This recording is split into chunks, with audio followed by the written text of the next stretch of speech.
중풍의 침치료 처방 혈들을 보시도록 하겠습니다.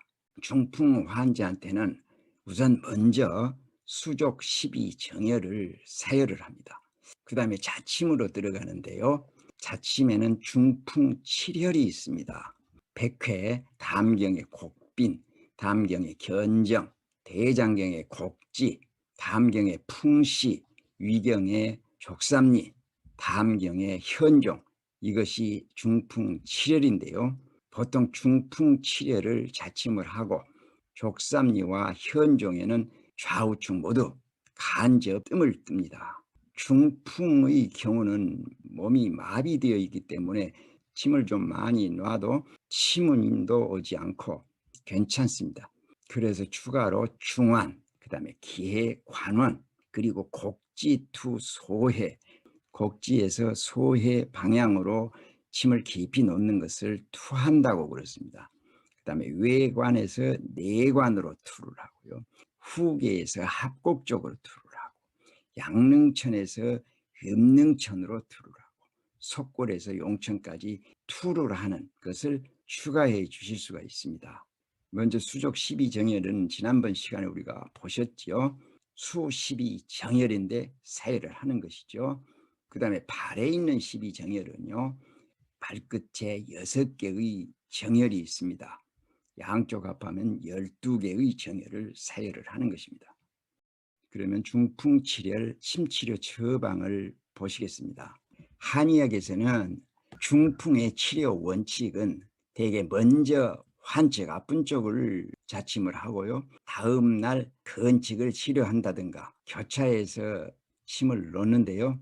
저는 반대로 합니다. 중풍은 대부분 눕혀놓고 침을 하기 때문에 처음에 건칙에 자침하고 뜸을 뜰 때는 뜸을 걸어놓고 침 놓은 상태에서 환측에 운동을 시켜주기 위해서 건칙 먼저 놓고 환측은 운동을 시킵니다. 중풍에는 폐증과 탈증이 있다고 그랬죠. 폐증은 손이 오그라들고 손을 꽉 쥐고 펴지를 못하고 억지로 펴려고 해도 펼 수 없을 정도로 꼭 쥐고 있습니다. 근육도 오므라들고 또 손발을 올리지도 못합니다.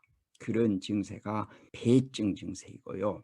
탈증은요. 손발이 축 늘어져 있습니다. 손가락도 힘없이 축 늘어져서 쫙 펴져 있고요. 쥐거나 뭘 잡지를 못하는 증세가 탈증입니다.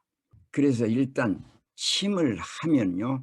바로 손이 부드러워지면서 꼭 쥐고 있던 손이 풀어지고 축 늘어져 있던 분들은 조금씩 손가락에 힘이 들어오면서 움직이기 시작합니다. 그때 옆에 앉아서 계속 펴거나 오므리거나 운동을 반복시켜 주고요. 가족이나 주위 분들로 하여금 환측 근육을 마사지도 하게 하고 어깨도 올렸다 내렸다 운동을 시키면 차차 힘이 들어가고 조금씩 움직이기 시작합니다. 희망이 보이는 것이죠. 중풍 치료 중에서 맨 먼저 백회입니다. 백회를 놓고요.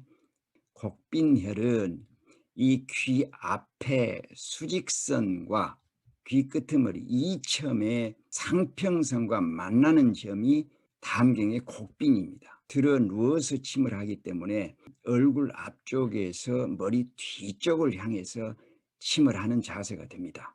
다음에는 중풍 치료 중에서 견정혈은 담경의 견정인데요.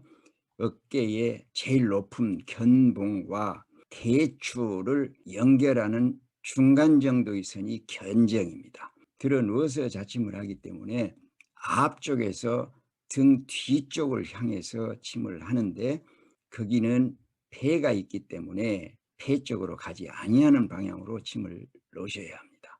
그 다음에 곡지혈입니다. 곡지는 대장경의 합토혈이지요.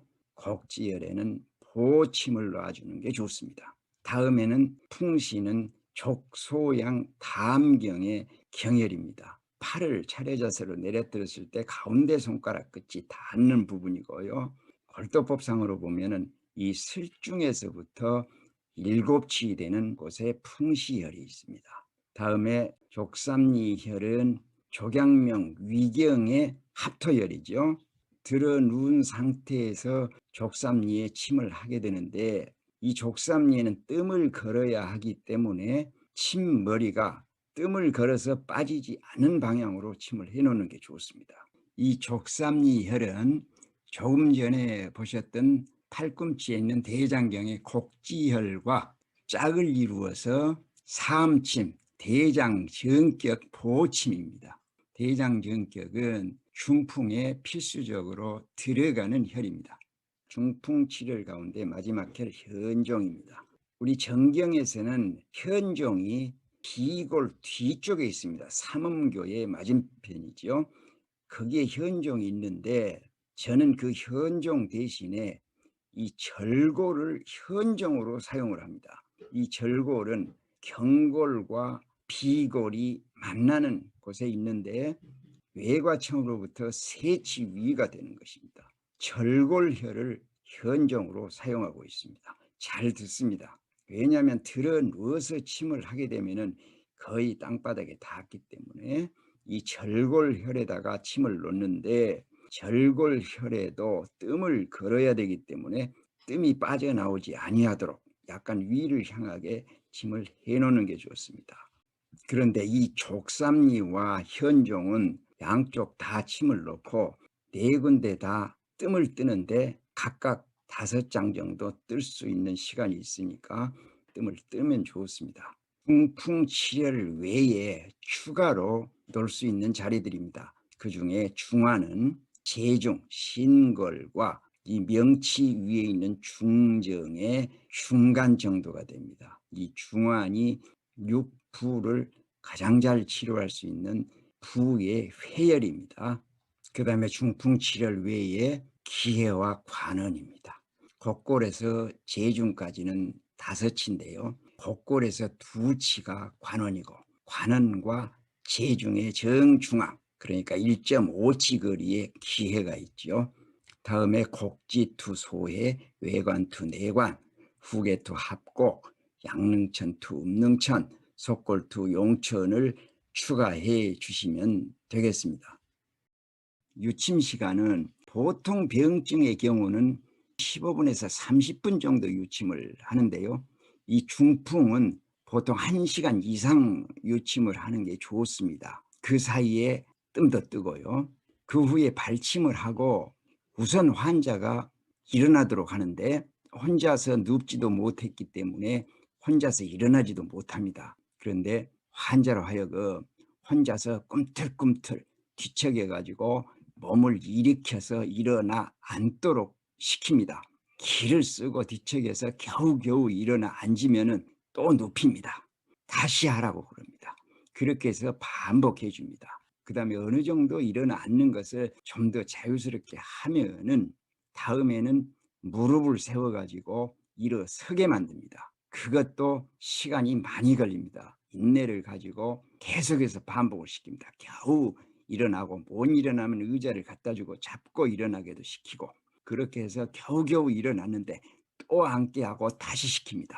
그래서 일어나 섰으면은 그 다음에는 걷는 운동을 시킵니다. 처음에는 손을 약간 잡아주면서 넘어지지 아니하도록 인도하다가 그 다음에는 지팡이를 짚어줘 보고요. 혼자 걷게 만듭니다. 그렇게 한참을 돌게 만들면은 지팡이도 버리고 휠체어도 버리고 혼자서 할렐루야 하면서 걸어 나갑니다. 이런 후속 운동 과정이 보통 30분 이상이 걸립니다. 그 과정에서 주위의 모든 분들은 박수를 치고 환호를 하면서 격려해주고 또 감격의 눈물을 흘리기도 하고 그렇습니다. 드라마 허준의 동의보감에 보면은 허준이 정승땡 마님의 중풍을 침치료한 후에 걷기 운동을 시키는 모습이 그대로 나옵니다. 저희들이 하는 방식하고 똑같습니다. 그리고는 끝으로 집에 보내면서는 보호자로 하여금 집에 가서 꾸준히 재활 운동을 하도록 시킵니다. 만약에 훈련을 않고 그냥 누워만 있어버리면 원위치 됩니다. 그래서 본인이 의지를 가지고 계속해서 운동하게 되면 많이 좋아집니다. 걸어서 행동할 수 있게끔까지는 가능한 얘기입니다. 침시술자로서 중풍 치료의 목표는 일단 혼자서 걸을 수 있도록까지만이라도 해드리는 것입니다. 그다음에 재활의 발전은 본인의 의지에 달려 있는 것 같습니다.